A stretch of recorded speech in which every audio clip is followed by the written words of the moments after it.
All right, good evening, everyone. Welcome to our North Middlesex November 15th council meeting. At this time, I'll call the meeting to order. Roll call, Councillor Nerd is unable to join us tonight, and Deputy Mayor Hodgins is, our CAO, I believe, is going to be joining us on Zoom. Okay, thank you. At this time, disclosure of pecuniary interest. If you have any, please forward them through to the clerk. Seeing none, minutes of the previous meeting, any business arising or errors or omissions? Seeing none, moved by Councillor Daigle, seconded by Councillor Irwin. All in favor? Carried. Thank you. Next, we do have our first order of business is the delegation from Monteith and Brown. And Brandon, you're going to be along with this one as well. I think we have Dennis and Todd coming in.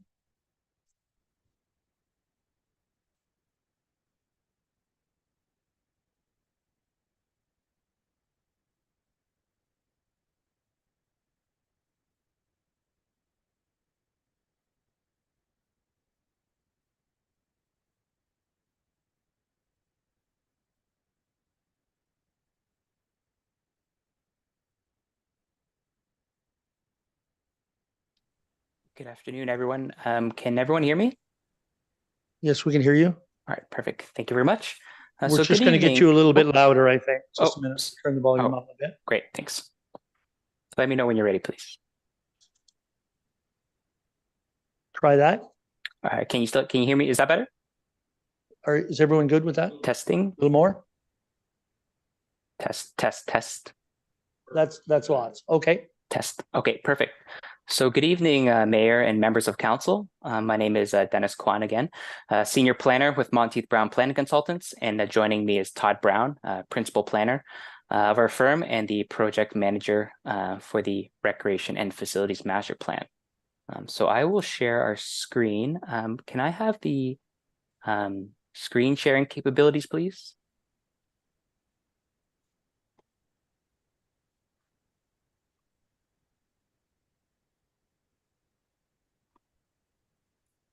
All right, thank you.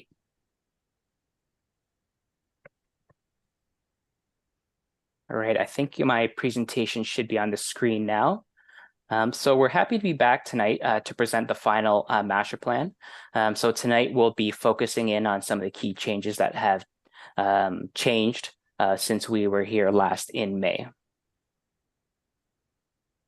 So as a reminder of what the master plan is, it's a key initiative of the municipality's corporate strategic plan to create a roadmap for the next 10 years in order to meet current and future community needs. So it provides direction on indoor and outdoor recreation facilities, parks, open spaces and trails, and service delivery policies, programs, and practices. When we were here last in May, we did hear that there was an interest to understand what is recreation. So there is a definition that's published in the Framework for Recreation in Canada. And this is a guide for municipalities to ensure that that public recreation services are provided consistently across Canada in order to achieve common goals. So the framework defines recreation as the experience that results from freely chosen participation in physical, social, intellectual, creative, and spiritual pursuits that enhance individual and community well-being. So when people think about recreation, they tend to think about sports, but the reality is that recreation means different things to different people. So we feel that the master plan will provide the municipality with the guidance that it needs to ensure that there are different opportunities that appeal to a variety of interests and age groups as well. So in terms of the project status, we presented the draft master plan in May, and following that, the draft master plan was made available online for the public to review and comment for about a month. And within that period, we were also in attendance at the Discover North Middlesex event for people to come and provide their feedback to us in person as well. The municipality facilitated a stakeholder session on June 15th with community organizations to receive feedback on the draft master plan. And the municipal staff attended a council session on July 19th to provide an opportunity for council to ask questions and to seek clarification about the draft recommendations. So we reviewed all the feedback that was received through these activities, and the draft master plan was revised accordingly to reflect what we heard from the community. So the final master plan now contains 72 recommendations, which is 5 more than the draft master plan. And one of the things we also did hear from the feedback was that the public was looking for more local contextual information. So that has also been incorporated throughout the final master plan as well, in addition to changes that have taken place with the recommendations. So in terms of what we heard from the public, there was support for many of the recommendations. When we were out speaking with residents, there was certainly some excitement with many of the recommendations. In particular, there was support for investing in park amenities, in trails, in splash pads, outdoor fitness, off-leash dog parks as well, long-term planning for the arena, establishing a youth advisory committee, and also revisiting the Community Development Fund. The public felt that the master plan should have a greater focus on the local arts and cultural industry, and continuing to support the local arts and cultural industry was important to ensure that activities that are available for residents who have a wide range of interests. And as I mentioned previously, the master plan has been expanded to broaden the discussion and needs associated with arts and culture to reflect this area of feedback. It was also felt that there's a need to regularly monitor population growth and review the master plan's recommendations to ensure that they continue to reflect needs over the life of the master plan. And as a part of reviewing and updating the master plan, developing and tracking performance indicators should also be explored. There's also a desire to maintain the Park Hill Carnegie Library at the West Williams Community Center and Ken Vernon Park, and to encourage the community to use these spaces. And we also did hear that there was support for divesting or repurposing these assets from the municipality as well. The public recognizes that community partners, non-municipal agencies, and volunteers are a strength in the community, as they play a key role in providing many of the parks, recreation, and cultural activities and events, as well as operating facilities. So they felt that there should be greater collaboration, awareness, and promotion of the good work that they do to ensure that the public is aware of their services, as well as to develop new opportunities to strengthen partnerships and enhance the use of community spaces. There was also support and as well as opposition for expanding the municipality's staffing within the Recreation and Facilities Department. So a number of new recommendations are included in the final master plan. Some existing recommendations were revised, and in other cases, recommendations were removed altogether in order to reflect the feedback that we heard from the community. So over the next few slides, I'll be speaking to some of the new or revised recommendations.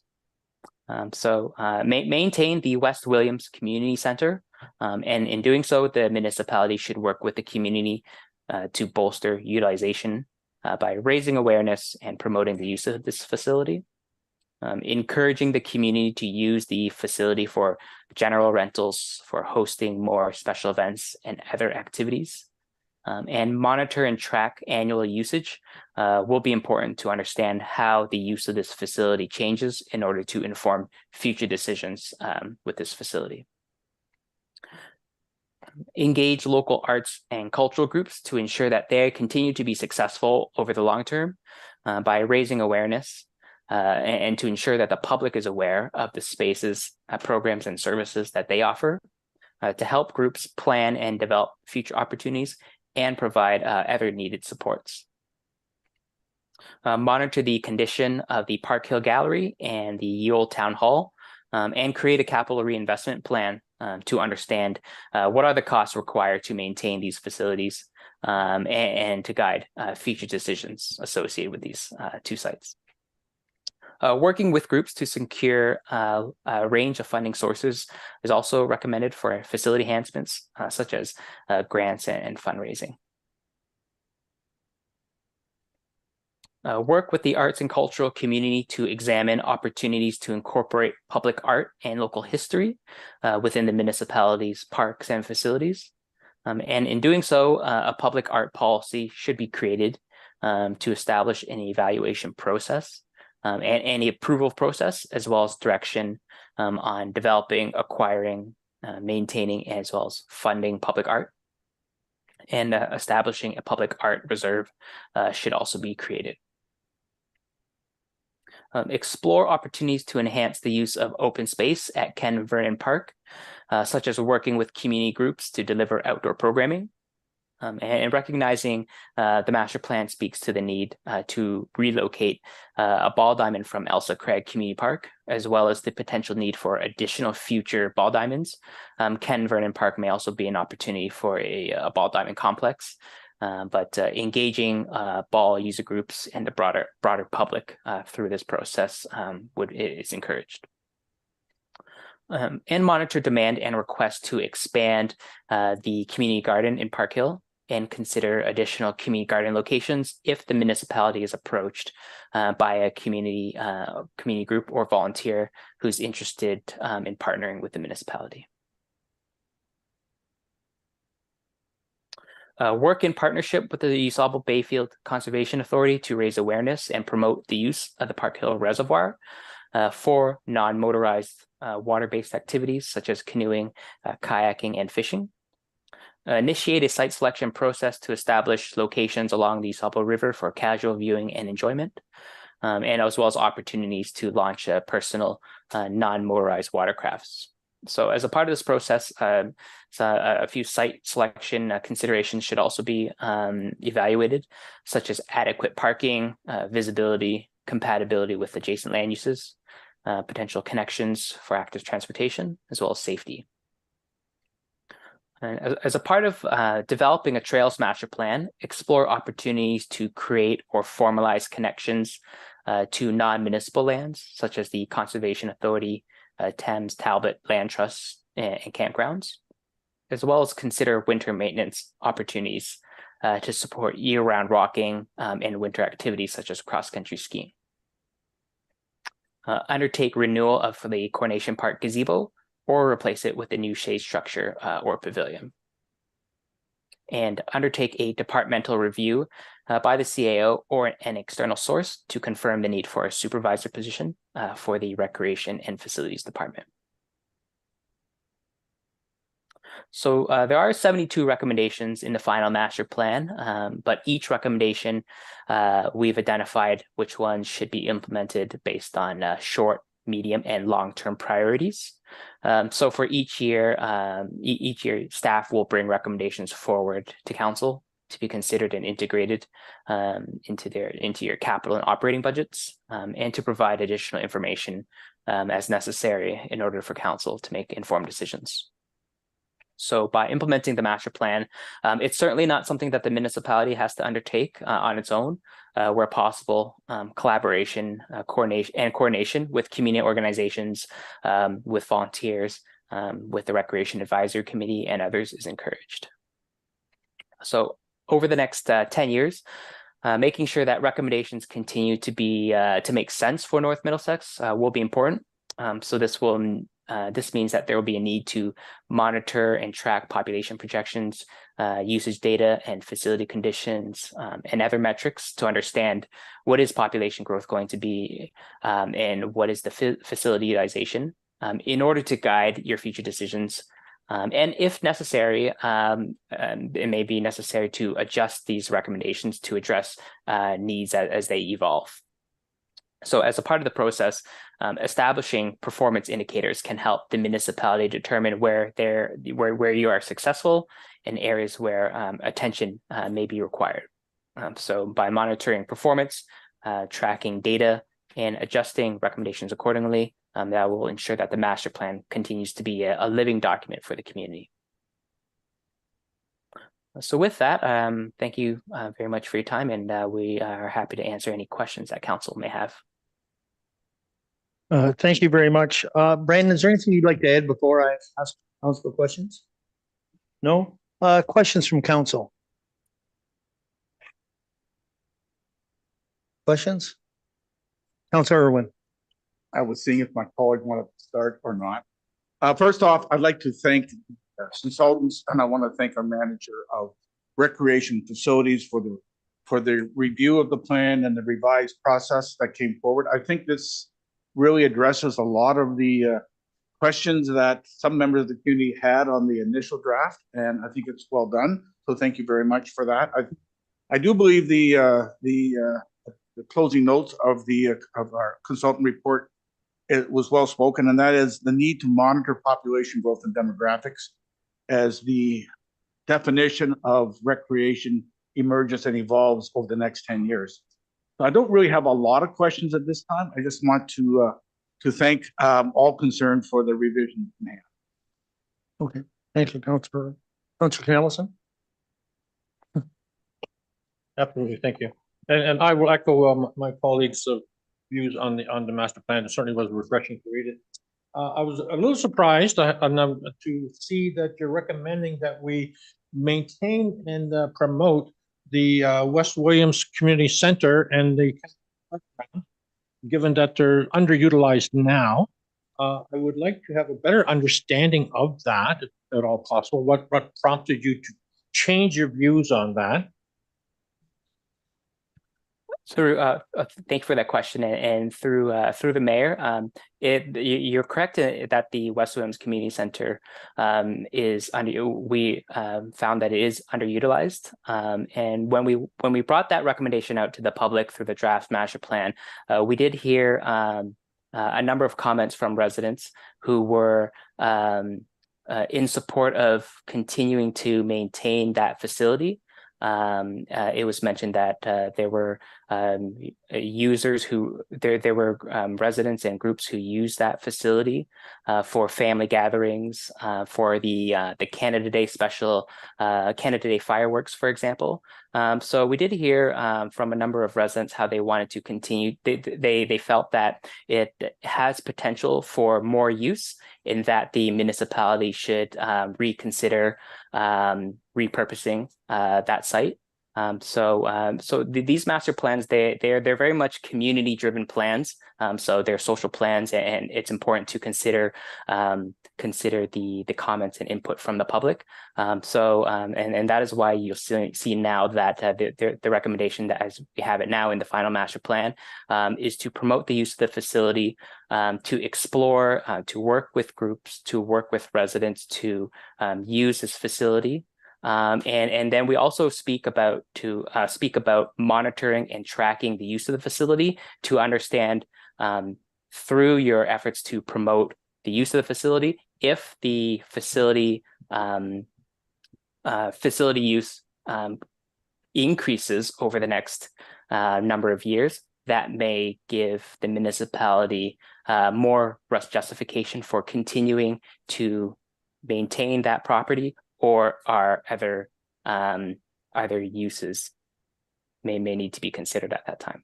Okay, thank you. And my second question has to do, and it caught me a little bit by surprise, because you mentioned a couple of times to promote or increase splash pads. We currently have 2. Where would you put the other splash pads that you're recommending?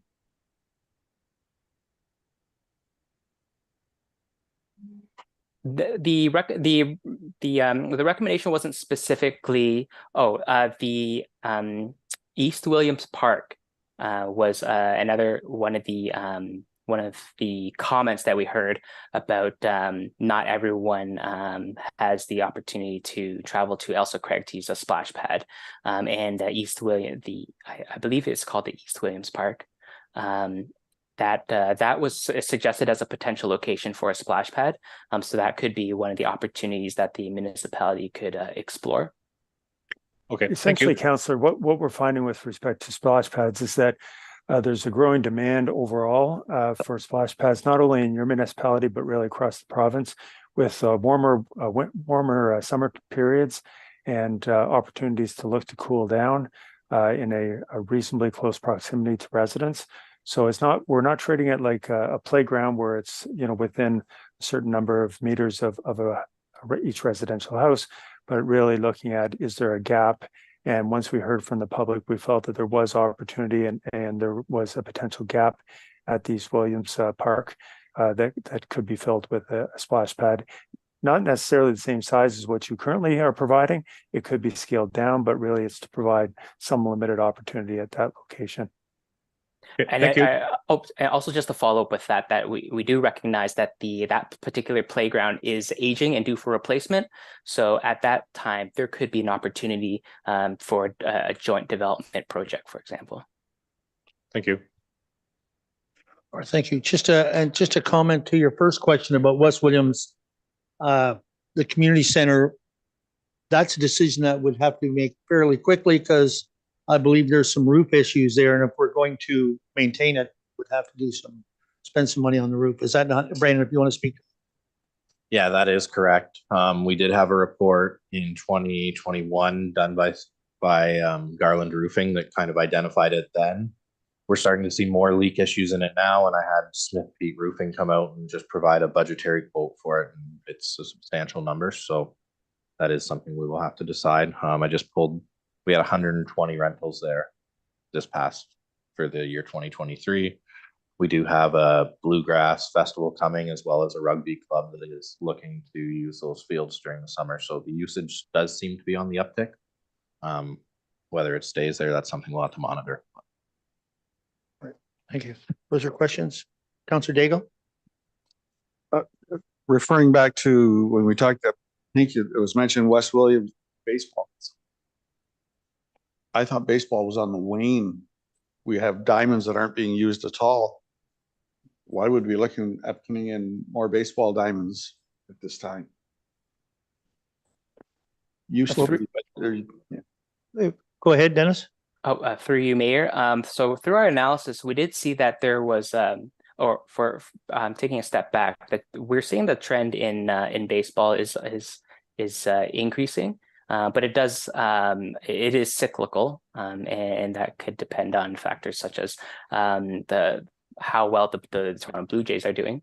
But from our analysis in Elsa Craig, we are seeing that the one ball diamond Elsa Craig Community Park, that is the utilization data suggests that it is under pressure.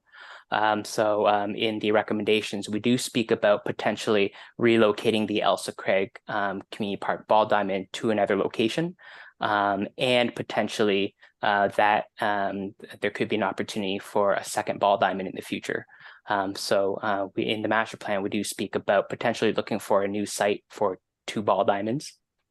And through that strategy, that would free up space within Elsa Creek Community Park for other recreation facilities, because we do identify that there is a need for new recreation amenities that are not currently available in Elsa Craig, such as basketball court and tennis court. And we did hear that from the community as well. That was something that people were looking for in that community. Thank you. Brandon, you can speak to that? Yeah, and I'll just speak a little further on that. Currently, Elsa Craig has 4 nights a week that are full. Both our Park Hill Diamonds have every night of the week that we have an early session and a late night session of baseball. So those diamonds are full as well. And Lurie is up to 3 days or 3 nights a week. So I think when we looked at this, it was based on projection of growth, and then that growth leading to 300 homes in Elsa Craig.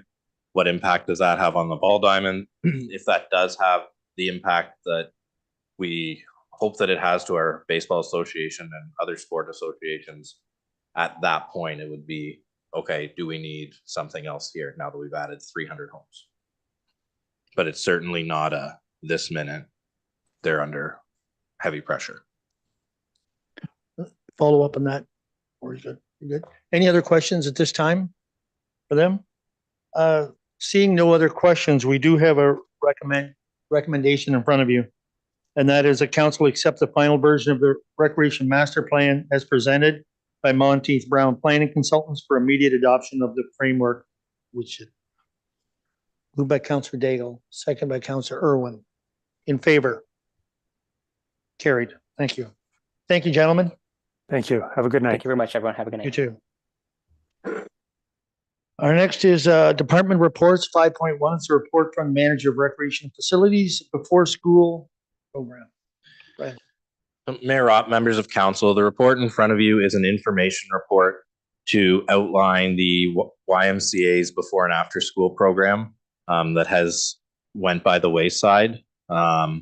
After learning some verbiage in the regulations, they were in violation of the Child Care Act. Basically, what ended up happening was they had to abandon the before school program, as a recreational program needs to be a consistent program of up to 3 hours. Once you go outside of that, it falls to the childcare and needs to be licensed. So they basically went to a recreation program after school, leaving parents with no before school help. In order to fill that gap, we have done a recreational program before school. And then, yeah, we've hired a staff in order to staff that. So the program stays the same, except the morning program is now done officially by North Middlesex. And then we are moving towards a fully licensed program at our schools, which will be implemented in January.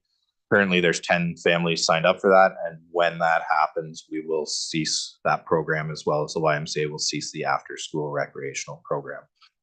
The financial impact is basically the same. They're still paying the same fee to the YMCA that they were before. That front end cost that the YMCA was picking up, we're picking up now, since we pay the operational expenses of the YMCA. It's a moot point on that side. But then, yeah, any questions? Questions from council on that? Any questions for that? I think everyone's aware of it. I want to thank Brandon. I want to thank staff and the Y as well for reacting to that news and getting that program up and running as quickly as you did. We do have a recommendation to receive support for information. Moved by Councilor Keogh, seconded by Councilor Daigle. All in favor? Next, we have once again Brandon, and that is for the 2023 snow removal tender. Yeah, Mayor Ott, members of council, this is the standard snow removal we do every year. Added this year is the Shared Services Center, which is this building here.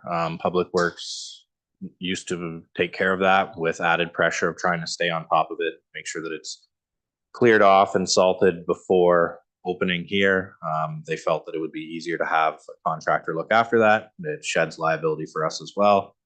And then the new fire hall was added as well. We only received one bid. The bid was from All Seasons Landscape. So that's who the recommended motion will be, is to proceed with All Seasons on them.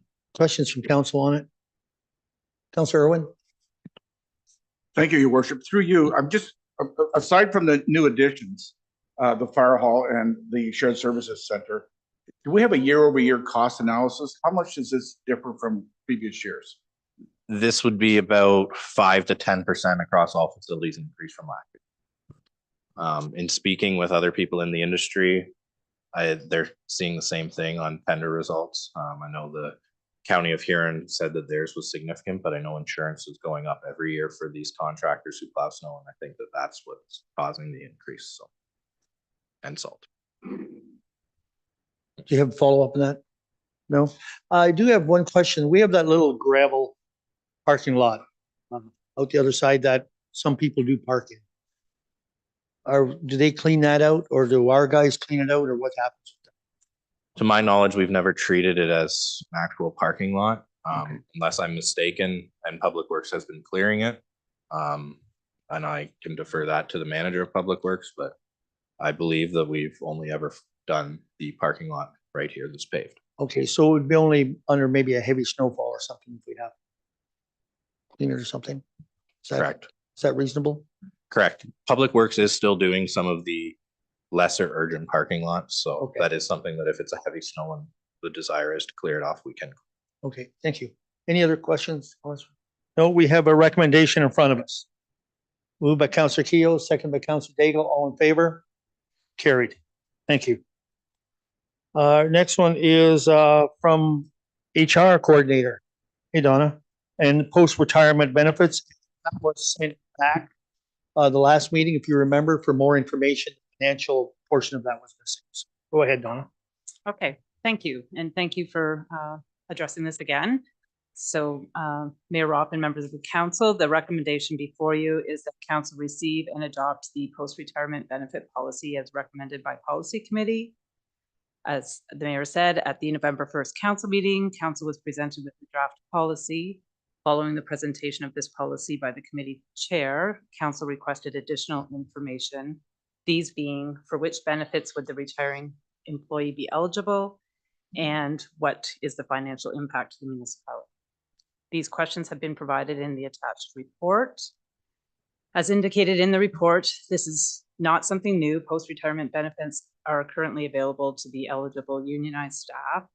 Extending the post-retirement benefit to the eligible non-union staff aligns with our strategic priorities, creating a positive, open organizational culture, and would be inclusive of all staff. Staff are therefore recommending that council approve the post-retirement benefits option to the non-union staff that meet the eligibility criteria as outlined in the post-retirement benefits policy. Thanks, Donna. Councillor Daigle, is there anything you'd like to add to that?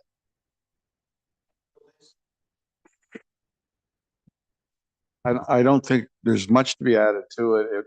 We're just trying to bring the staff in line. Hopefully, retention of better our staff. I know staff when they're retiring, looking what's there for me. Sure, you have a pension, but there are a lot of other companies that are offering these kind of things, and those kind of bells and whistles do keep employees happier. Okay, thank you. So questions from council. Councillor Irwin. Thank you, Your Worship. Through you, just maybe a comment and maybe some feedback from my fellow councillors here. Certainly not in opposition of post-retirement benefits. Thinking something similar myself in future, hopefully. However, we had a discussion at a previous meeting of time off in lieu for management. We're doing a SAR review, and now we're looking at post-retirement benefits. And I'm wondering, instead of approving these piecemeal in an incremental fashion, if we could look at everything it's in time, and then have a sense of the whole package in terms of remuneration for our senior management. And I'm certainly in support of paying our senior management their due. I'd like to see it all as one package to get a better understanding of everything at the same time. And I don't know how my fellow councillors feel about that. All right, Councillor Cornelison. Well, and I would echo Councillor Irwin's view on that, because in just looking at it quickly, when I looked at the costs and associated and the other items that we have approved with the 2 weeks for attending council meetings, it's roughly a 4% increase. The market share probably will come in about 5 or 6% increase, because that's what the Somerville Bayfield was. We got our COLA coming in, and now adding this, we're looking at about a 10 or 12% increase, which I think is fairly substantial for that group of personnel. Not that I begrudge from that, but I think we have to be cost effective and cost aware. Thank you. Okay, thank you. Councillor Daigle, then Councillor Teal. I understand what fellow councillor is saying, but what we're talking about here is monies we won't be paying these people wages when this happens. This is a post-retirement. They've ceased receiving wages from us. They're going to be on pension possibly, but they're not earning a paycheck from us at the same time. Mm-hmm. So I don't see how it increased as an increase to the benefits or to their earnings in a year. Well, somebody will be replacing that personnel. Just a minute, I'll give you a minute. Councillor Teal. Thank you, Mayor Ropp. I guess what I would like some clarity on this, that the retired employee is paying half or all of the extended benefit? Through the mayor, half. And the municipality is picking up the other half? That's right. We're on for half.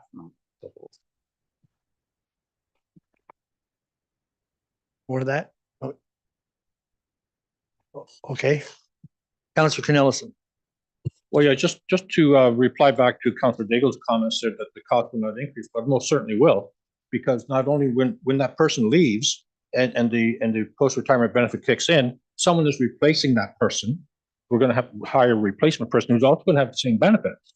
And so those costs will increase. Now, they're not going to increase today, okay? And that's because that person, no one's leaving today, but when they do start to leave, it will. And I think we have to look at that and say, what percentage are we going to increase salaries and benefits? I think 12% is excessive. I think it is. I don't know where everyone else stands. That's where I'm at. Okay, thank you. Other questions, comments? Councillor Keel.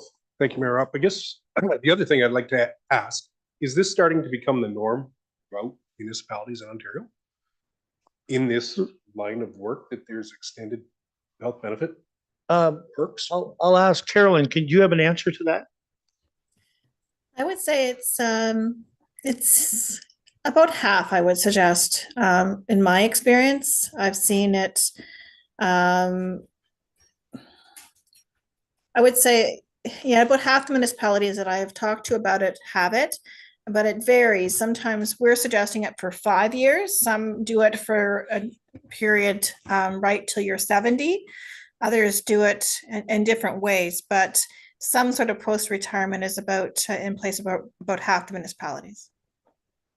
Thanks, Carolyn. Donna? I'd just like to correct that it's actually 10 years is the eligible criteria that we're proposing, which aligns with what is in the collective agreement, not 5 years. It must be an employee for 10 years.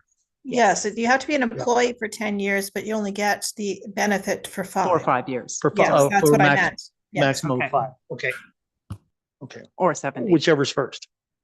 Okay. Other comments, questions? Councillor Knellson? I just wanted my closing comment is that Mayor Roth, you will recall how that the union got these benefits was somewhat beyond our control, if you will recall. Council was not aware that that was an opportunity until the vote had been made and the agreement was ratified, and then council was informed that it was part of the package. And so it caught us a little bit by surprise, and we were kind of handcuffed on what we could do about it. But here we are today. Thank you. Okay, and that is true. I'm trying to separate that. As I said, this is absolutely transparent process here because we're bringing it before open council and discussing. I think it, but to your point, yes, that was the past, but here we are now transparent. So other comments? Councillor Irwin. Since I raised the point, Your Worship, I just want to clarify what I'm asking for. I'm not asking to vote against anything. I'm just asking for a comprehensive review of everything that we're doing around these increases and see it as one figure, and then we can decide and vote from there. That's all I'm asking for, Your Worship. So you're saying everything, like, can you put that more into, okay, maybe Carolyn's does answer that. Carolyn? In response to that, we do have Marianne Love working on our market as well as organizational review. That will be brought back to you just around the time of budget in January. So we could bring it back there if that's what you're meaning. We could tie into all of that discussion if that's of council interest. So that you have the full figure if that's a benefit. Is that what you're looking for? I think we have a date now or an approximate time frame, and that part I wanted to. Precisely, Your Worship. And you mentioned the interest of transparency. In the interest of transparency, what does this complete package look like? And then we can vote on it. I have no problem with that. Thank you. Any other comments? Are you making that a motion? So moved. So moved. I have Councillor Keogh here for seconding that. Discussion on that motion? You have that motion, all right? In favor of that motion? Carried. Opposed? One opposed? Okay, it is carried. Thank you. Thanks, Donna.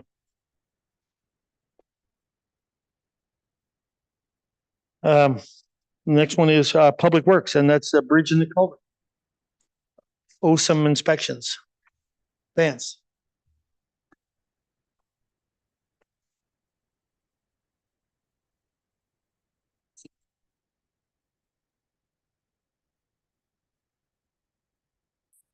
Good evening, Your Worship, members of council. Essentially, I have a report here before you. It's basically, essentially, the municipality has to inspect our bridges and culverts every 2 years. And my report here before you is essentially appending a summary report from Spreet and Associates. And they're the firm that's engaged to inspect all of our bridges and culverts that are over 3 meters in span. And Essentially, these inspections are conducted in accordance with the Canada Bridge Code, Highway Traffic Act, and the Ontario Structure Inspection Manual that's through the province. We have 35 structural bridges and 40 culverts in our current inventory. The inspections that were conducted this year, 29 of the 35 bridges and 36 of the 40 structural culverts were inspected. And on the appended report to my report, there is basically a brief summary from Spreets on the findings of their inspections and some financial forecasting that we can use in our 2024 budgeting, in our 10-year forecast, and as well in our asset management. So, so I have this here before you, and if you have any questions that I can answer, for sure I will.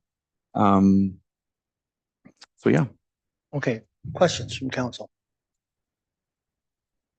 Councilor Keel. Thank you, Mayor Rob.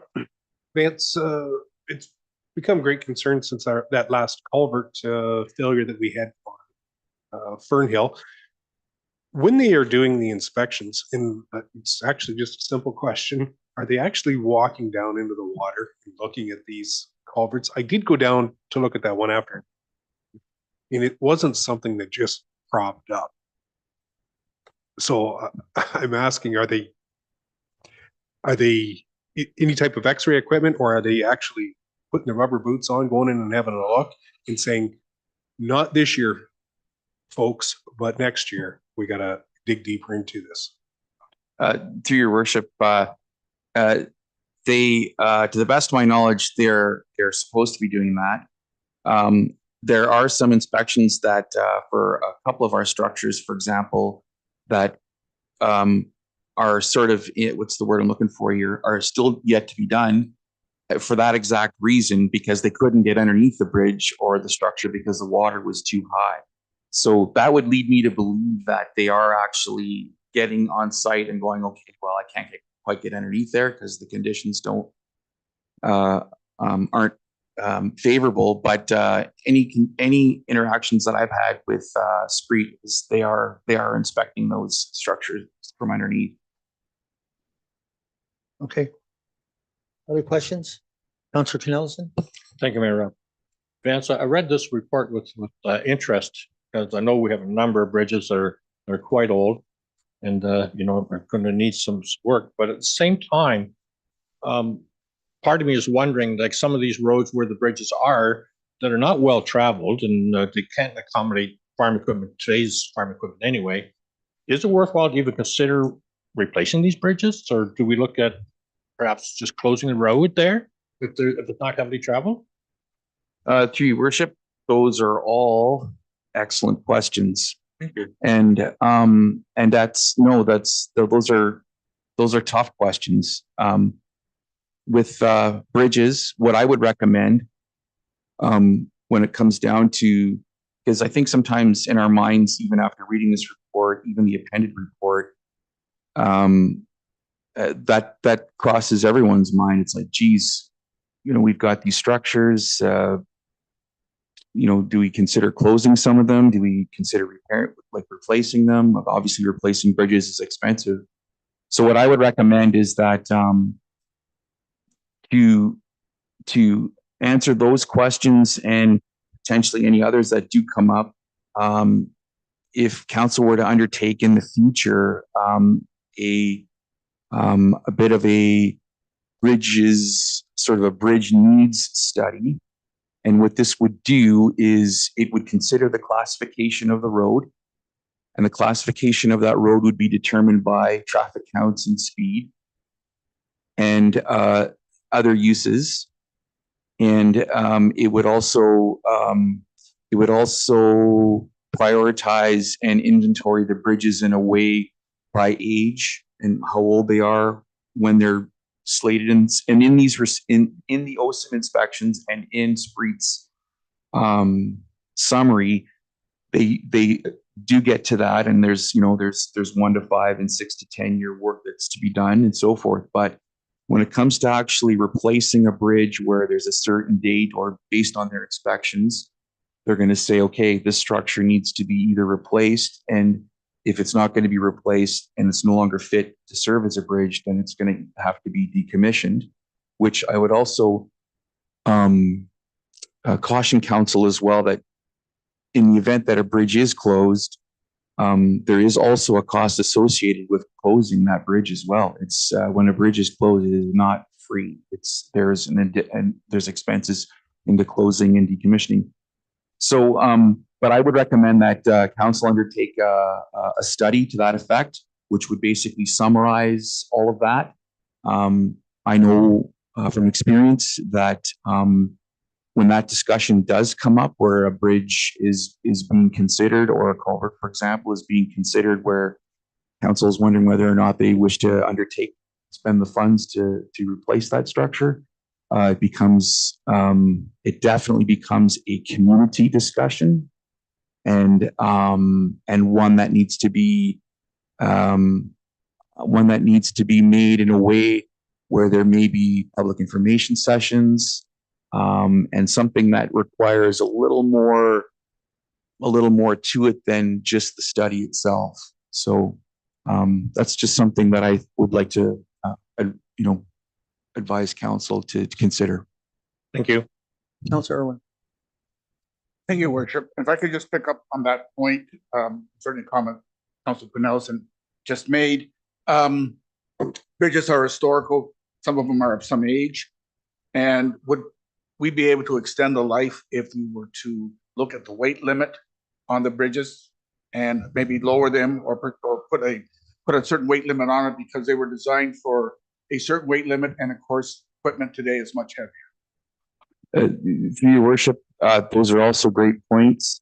Council may be happy to know that essentially through our OSIM inspections and through those reviews, we are currently doing that right now. So when those structures do sort of reach the nearing the end of their life cycle and so forth, where they may not have the full capacity, where they would be able to hold the same capacity that they did when they were built, then those evaluations are made and the tonnages are dropped and so forth.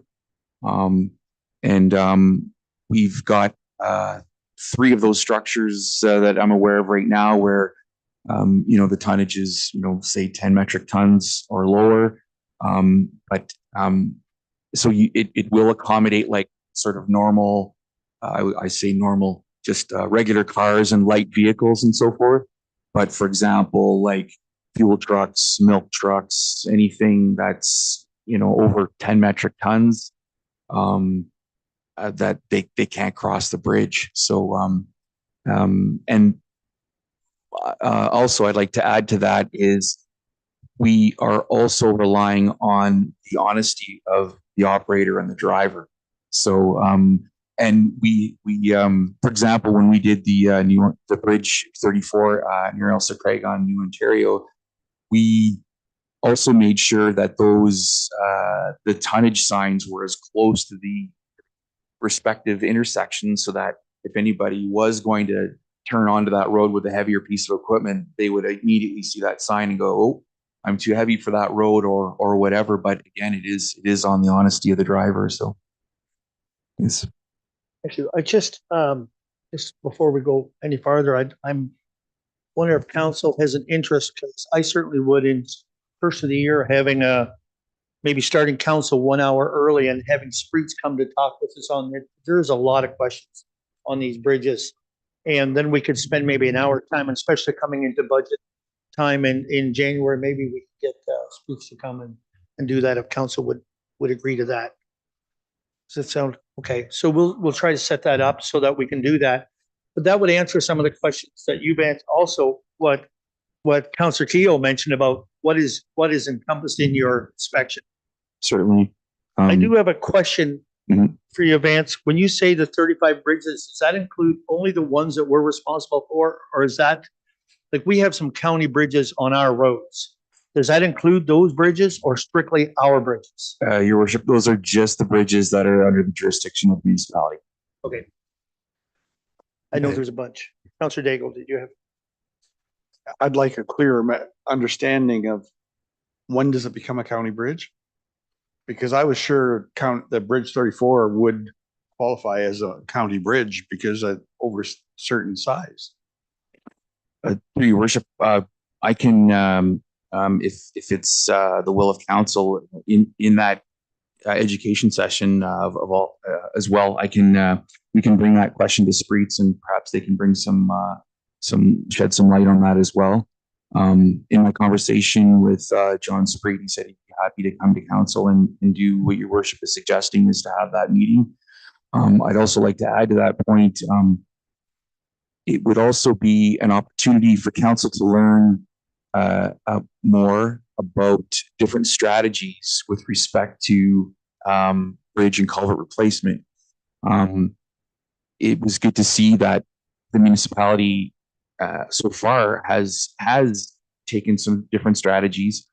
There were structures a few years ago that essentially where a bridge was replaced with a series of culverts and so forth. So it's things along that line of thinking and so forth that are good ideas, and with in conjunction with the ABCA and so forth, it's different strategies like that can be considered instead of just assuming that a full sort of normal steel and concrete convention construction is the only way to go to replace a bridge. There's some other different ways that are out there that council may consider so that we can kind of keep those bridges open. I think that's all part of having more time and a good conversation. So Councillor Keogh.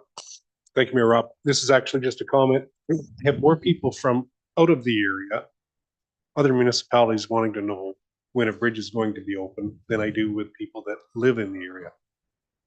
Just because it's a shortcut to somewhere. Right. Save a couple of minutes for sure. So is there any other questions? Yes. I'll comment. I think it's going out on social media, some pictures of the Blacks Bridge just on West Corners Drive. I took some pictures of it this morning. It's going to be open in the next, they're waiting just for some pictures to be taken and then certification for it. But they're doing the hydro seeding and it looks really good. It's a nice bridge. So it's nice to see a completion of one. So there's no other questions. Need a motion to accept this report.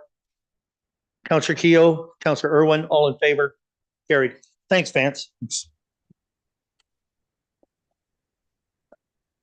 Passing of accounts.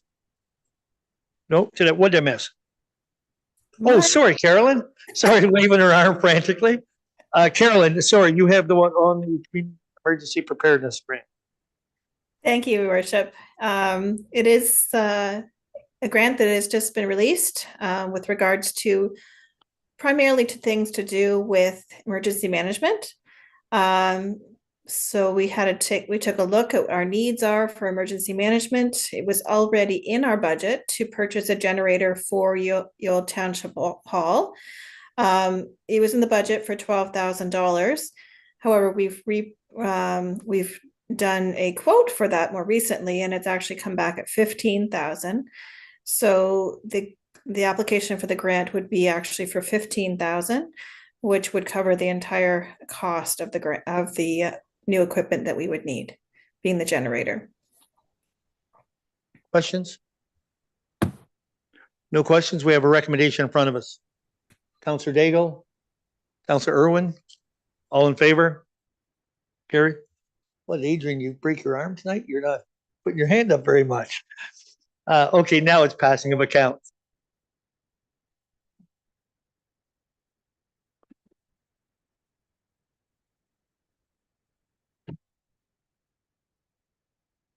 Thank you, Your Worship. The report in front of you outlines the municipality's expenses for the period of October 27th through to November 9th, totaling $1,423,115.55. And seeing as I have not received any questions, I now open the floor.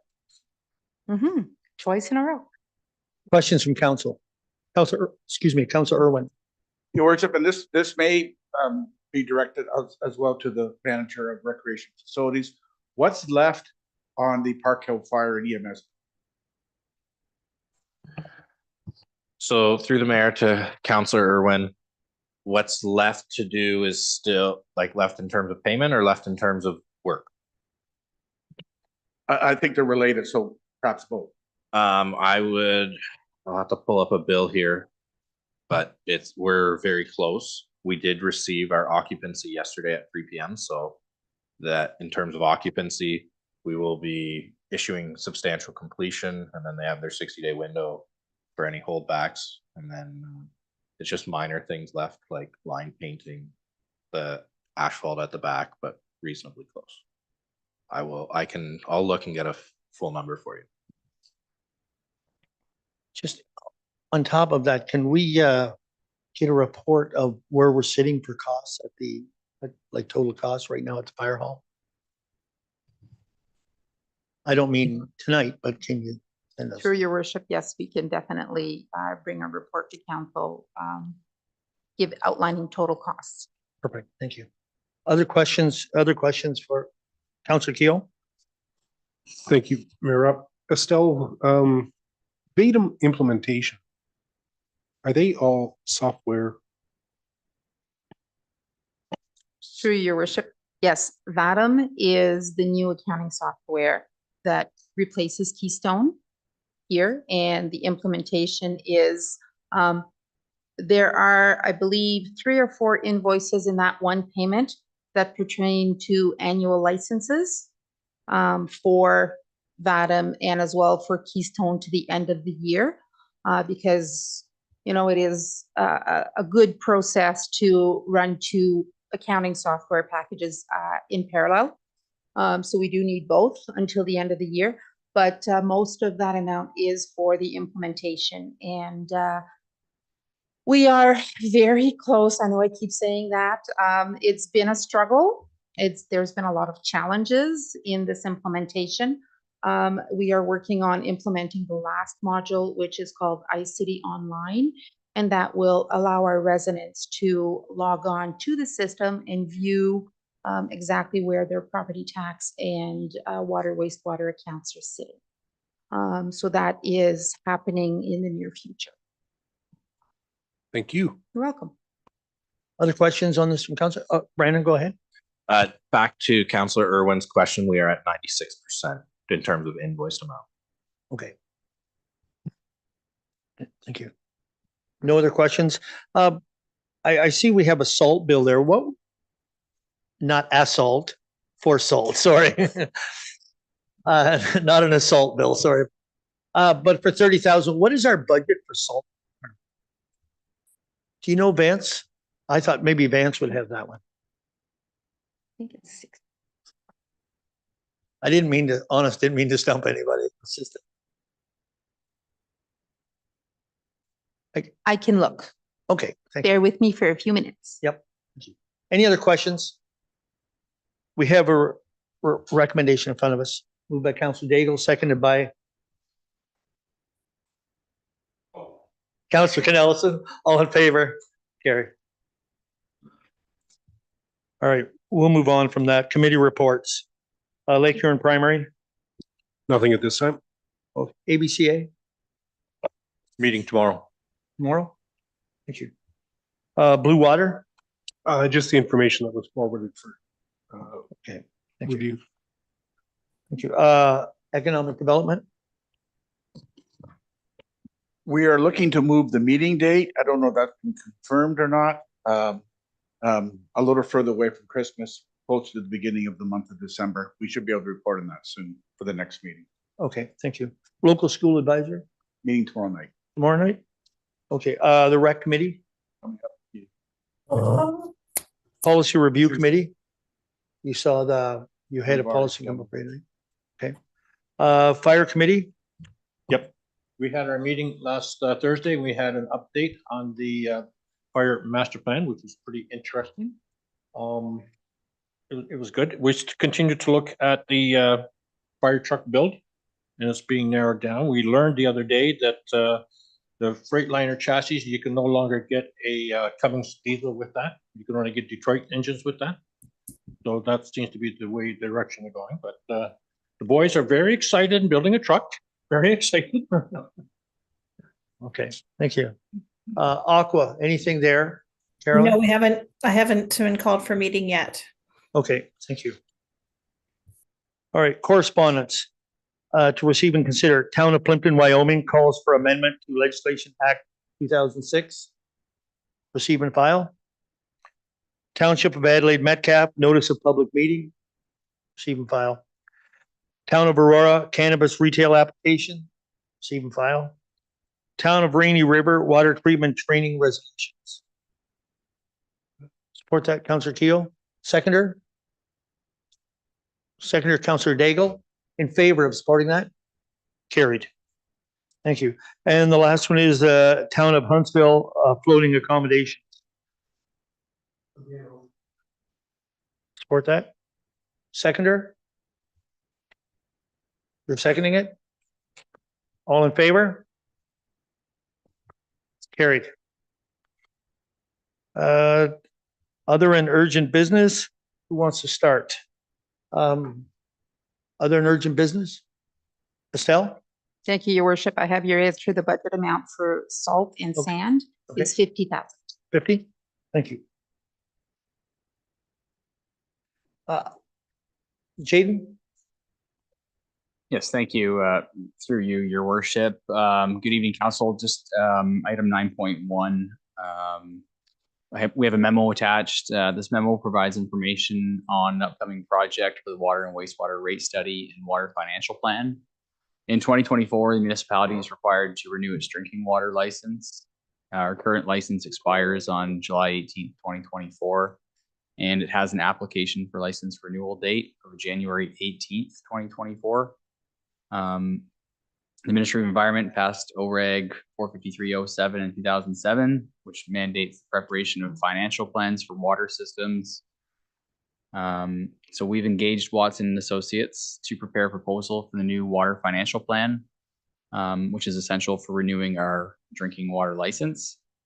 Watson & Associates recommended completing this with a water and wastewater rate study, ensuring a comprehensive approach to our water and wastewater management. The municipality did complete a water and wastewater rate study in 2019. And in 2021, we updated rates based on existing information with updated reserve balances and refreshed capital forecast. The standard practice is typically to revisit detailed rate calculations every 5 years, aligning with water financial plans. Municipal staff and Watson & Associates will work in the coming months to complete the water and wastewater rate study, followed by the water financial plan. And we are bringing this update to council now so that we can proceed with this work quickly to have it completed in advance of the deadline for the water license renewal application in January. And a detailed report and presentation on the water and wastewater rate study will be presented to council at a later date. Questions on that? No questions that do we need a motion to? No. Okay, that's just for information. Thank you. Other business? Go ahead. Yes. When is the opening of the fire hall? So Saturday from 10 till 2. Saturday, 10 o'clock, I think there'll be a short ceremony, and then it'll be an open house, and it will be on both, on the fire hall and the ambulance station. And did previous councilors get invited? Yes. Okay.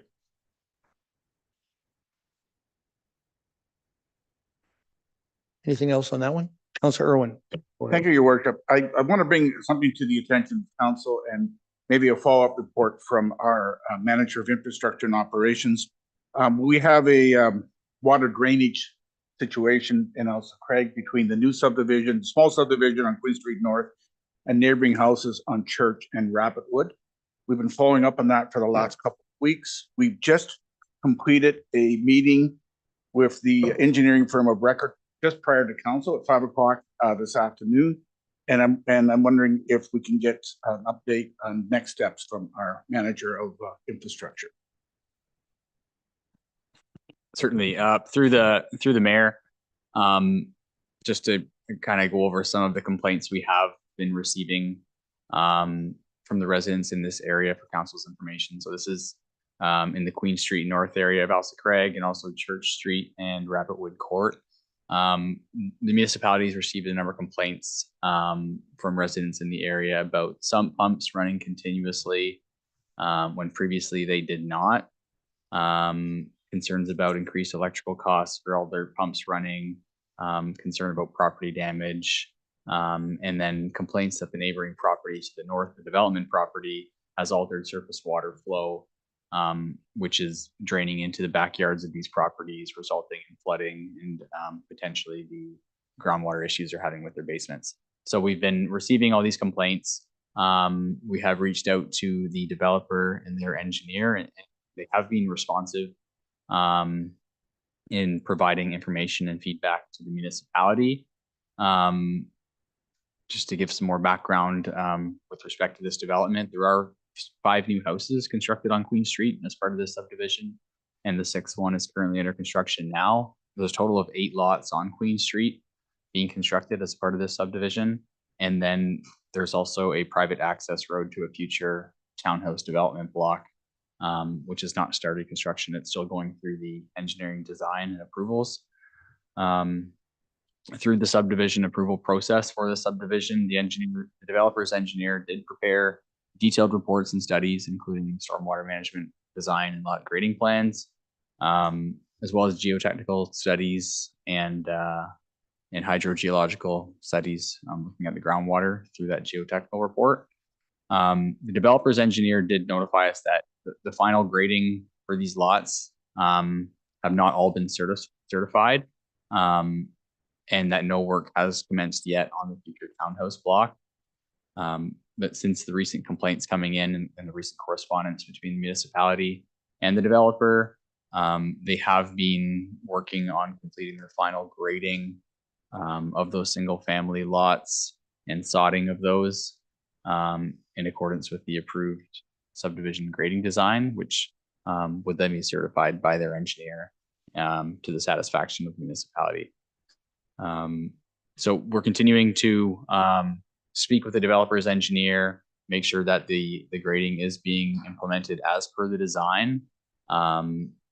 As we get more information and evaluate the issues further with the drainage of this property and the properties to the south, we'll be reaching back out to the residents in the area to give them information, as well as addressing any issues to the best of our ability.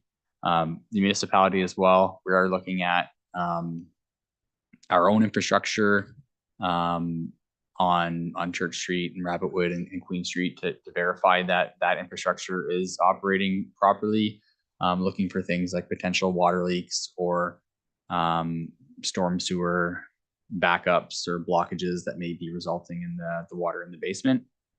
So we've been receiving a lot of information in the last week. We are taking all that, reviewing all that, and developing an action plan. I'm happy to bring a report back to council at our next meeting, confident that we can meet that.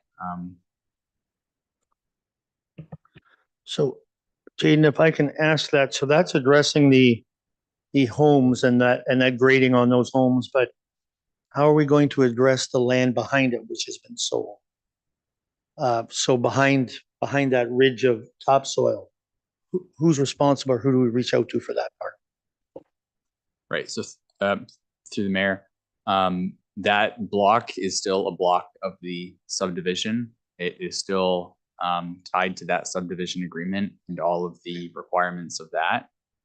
So there are provisions within that agreement that require the developer to maintain drainage, not adversely affect neighboring properties. And as I stated, that one is still working through the engineering design. So we are having a close eye as that's being developed to ensure that stormwater is being properly managed. So when it does go ahead with construction, that there won't be any issues in the future. But I guess through the subdivision agreement now, they do have to maintain drainage in the current period. Okay, so that includes that part of that property. Yeah. Thank you. Other questions? Follow up, Councilor Irwin? I just believe that the residents of the community would look forward to your report in 2 weeks as we get closer to resolution on the issue, because it is a concern to them, obviously, before we have our winter ground freezing. Yes. Okay. Any other comments, questions on that? Thank you, Jaden. Any other business? Councilor Daigle? I just wanted to make a public statement that to thank our legions. Our Remembrance Day ceremonies were very well done and very well attended. They had 3 in our municipality, and they should be congratulated for their ongoing service to these people that did serve for us. Great comment. And a second item, I would like to know if we can do a certificate of appreciation to the Elsa Craig Legion for the banner program that they did. It has brought a lot of people into our municipality. I go out walking a lot and people up and down taking pictures. Yeah. It just very nice for us. And we should Agreed. say thank you. Agreed. So what were you asking for though, actually, a certificate of appreciation going to them? Yes, from the municipality. Okay. And I'll ask Natalie about that. Okay. All right. Thank you, Natalie. But that was well said. They were good services. I attended Park Hill. Deputy Mayor Hodgins was in Elsa Craig and did a wreath for North Middlesex at that time, and very well done. Great. Yeah. You were at Lurie as well. So yeah, thank you to everyone for that. I just have a small one. I hope Elsa Craig sign, the lit up sign. Is there anything further on that? What's happening there? I haven't heard anything further on it in terms of the one that's gone missing. No, Is- the one that we Oh. approved, like the electric. Sorry, I should have been more. The electric sign. Yeah, we have the detailed quote in, like we sent it out for quotes back. Yeah. It will be over at this point in the season. We thought it's good to attach it to next year's budget for any increase. Okay. Thank you. Councilor Daigle? One other item, last council meeting, we approved a 3-way stop or 4-way stop or whatever we want to classify it at the corner by the rec center. And I just wondered where and how much longer that's going to be before those signs go in. We'll ask if Vance is here so we can answer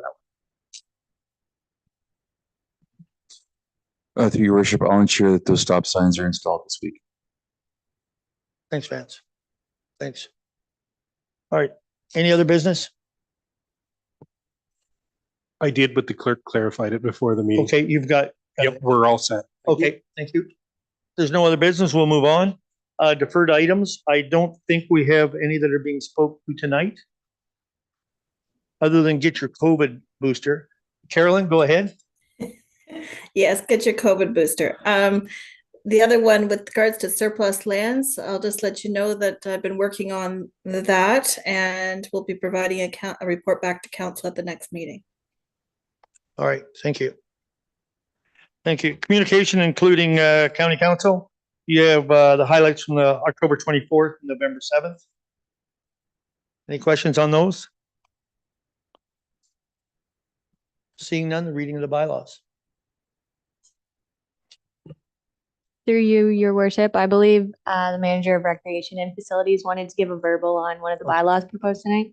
Okay, Yeah, go so ahead. Mayor Rock, members of council, I will speak to the bylaw that addresses the agreement with the EMS station, since this is a new agreement for us. The agreement is the standard one that comes from Middlesex London paramedics, and those rates that are in that agreement are dictated by the province. Any questions for Brandon on that? No questions? Okay. Go ahead. Okay, thank you. So then bylaws 97 and 98 of 2023 be read a first and second time, please. Councilor Keogh, Councilor Daigle, all in favor? Carried. Third and And final? third, Councilor Daigle. Councilor Canellison, all in favor? Carried. Thank you, everyone. Just one more thing left. Councilor Keogh, move to adjourn. Seconded by Councilor Nerda. No, we can't do that. Seconded by Councilor Daigle. All in favor?